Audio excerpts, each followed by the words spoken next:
Today I want to continuation of the last video. Last video we discussed about the concepts of the critical region, level of significance and one tail and two tail test. Today I want to discuss about some other concepts of the testing of hypothesis. Critical values are significant values, and also I will explain the procedure of the testing of hypothesis. First we will discuss about the critical values or significant value. So critical value or significant value is denoted by Z alpha. So what is the definition of the critical value? The value of test statistics separate the critical region or acceptance region. It will be depends on the level of significance and alternate hypothesis.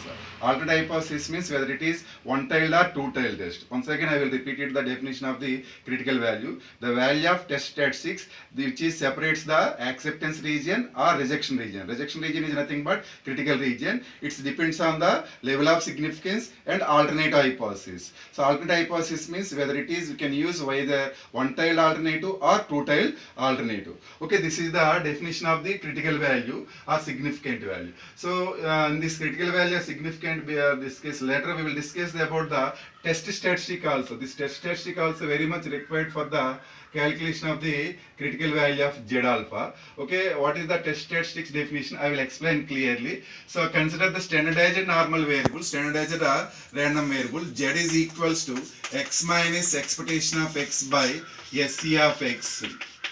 Follows normal distribution with mean 0, variance 1. So this is the standardized normal variable. Everybody know this is the standardized normal variable. Follows normal distribution with mean 0, variance 1. The approximation as n tends to, this is the standardized normal variable. Approximation normal distribution with mean 0 and variance 1 as asymptotically n tends to infinity. So this is the standardized normal variable. From this, what is the test statistic definition? The value of Z.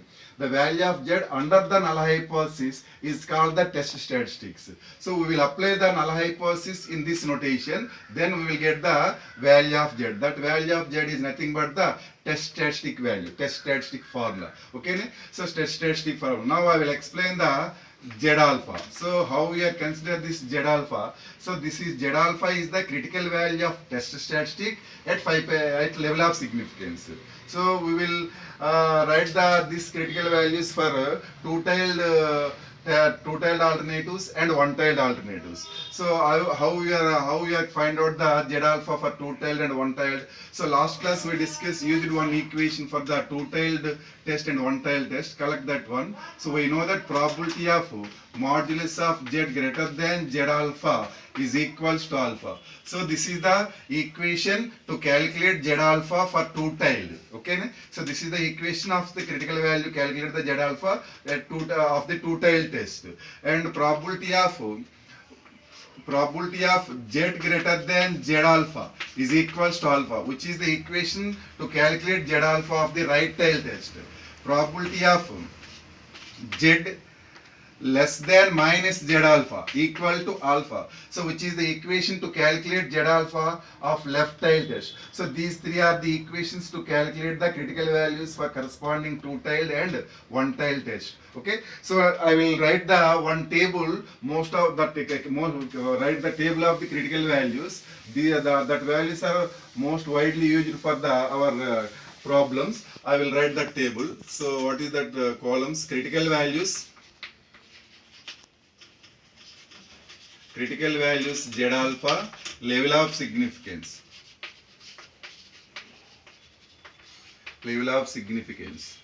Okay, so critical values, what are the critical values are required? Two-tailed,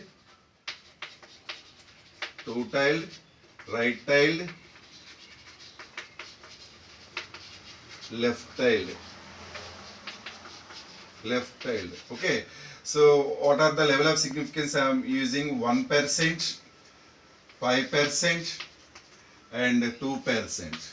So these level of significance are widely used for all types of the problems. For two-tailed, what is the two-tailed level of 1% value? 2.58. This is 1.96. This is 2.33. Okay, so this is the 2.58 is the critical value of two-tailed at 1% level of significance. This is the critical value of two-tailed at 5% level of significance. This is the critical value of two-tailed at 2% level of significance. And for the right-tailed What is the 1% to level 1.28? This is 1.645 and this is the 2.33. 2.33. Okay, so the for left tail we can consider the negative sign, minus 1.28, minus 1.645 and minus 2.33, minus 2.33. So these are the critical values for the right tail and left tail test. So all these are the critical values for two tailed and right tail test. Okay, so this is the brief of the critical values or significant values. Next I want to discuss about the procedure of the testing of hypothesis. Procedure. So this procedure will be very important for all types of problem. Procedure of testing hypothesis. Yeah.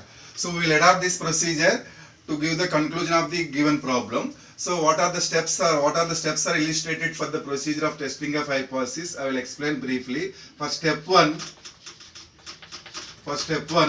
set up the null hypothesis H0. First, study the problem carefully, set up the null hypothesis. So this is very important, set up the null hypothesis. So H0. So we know everybody what is the definition of the null hypothesis. No different statement about the population parameters or not significant about the population parameters. That is called the null hypothesis. Next step 2, set up the alternate hypothesis H1. This is very important. So you can set up the alternate hypothesis H1, whether it is that alternate hypothesis is two-tailed alternate, the alternate hypothesis one-tailed of right-tailed, the alternate hypothesis one-tailed of left-tailed. So for any problem, we will identify the alternate hypothesis is very important because the null hypothesis fixed, that is not changed, but alternate hypothesis variate. There are 2-3 alternatives are available, right? One two-tailed and one right-tailed and left-tailed. So that's why be careful about the alternate hypothesis. We need to identify the alternate hypothesis carefully, whether it is two-tailed or one-tailed. Okay, next step 3. Okay, step 3 is just choose the appropriate level of significance. Yes, this is also required, I told clearly. The level of significance. What type of level of significance choose? The choosing of the level of significance is fixed. We will choose that level of significance in advance. For suppose some problems will be mentioned the level of significance. Some problems may not be mentioned the level of significance. Such a cases we will decide to take the unanimously 5% level of significance. That is the common level of significance or normal level of significance. That is statistician was decided like that. That is 5% level of significance. Choose the appropriate level of significance alpha. That is the step 3. Okay. Step 4. Calculate the test statistic Z. Calculate the test statistic Z, x minus expectation of x by SC of x. So calculation of test statistics. Different formulas or different methods are there. For suppose if you are using the single mean for testing, what is the calculation of Z under the null hypothesis? If you are using difference means what is the test statistic value under the null hypothesis? So x will be varied. Be careful about that. X will be varied. X is the varied into the single mean or single proportion, difference of mean or difference of proportion, single standard deviations or difference of standard deviation or single variance or difference of variance. So x will be varied. So apply the null hypothesis for particular problem, particular concept, then we will simplify the test statistic formula Z. And finally, step 5 is the conclusion or inferences. So how can give the conclusion? So comparing this this is known as the calculated value. Comparing this calculated value to the table value. Already we know the table value from the step 3. Step 3 we are adopting the level of significance. From that level of significance you can identify the critical values or significant value Z alpha at particular level of significance, and comparing this calculated value to this table value. Yes, this table value. So what is the conditions are applied? If calculated value, we will consider the modulus of Z. Some problems may be the statistic value is negative. Such a cases we will consider the modulus comparison for the calculator to the table value. Such a cases we will consider the modulus of Z. So modulus of Z greater than Z alpha. modulus of Z greater than Z alpha, then null hypothesis is rejected, otherwise is accepted.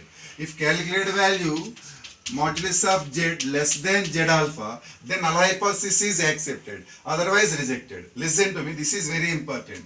If modulus of Z greater than Z alpha, null hypothesis is rejected.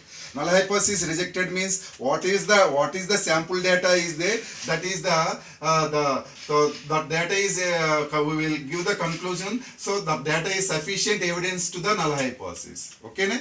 So modulus of Z greater than Z alpha, null hypothesis is rejected. Such a cases the sample data is sufficient evidence to the corresponding null hypothesis. For suppose if calculated value modulus of Z less than Z alpha, then null hypothesis accepted.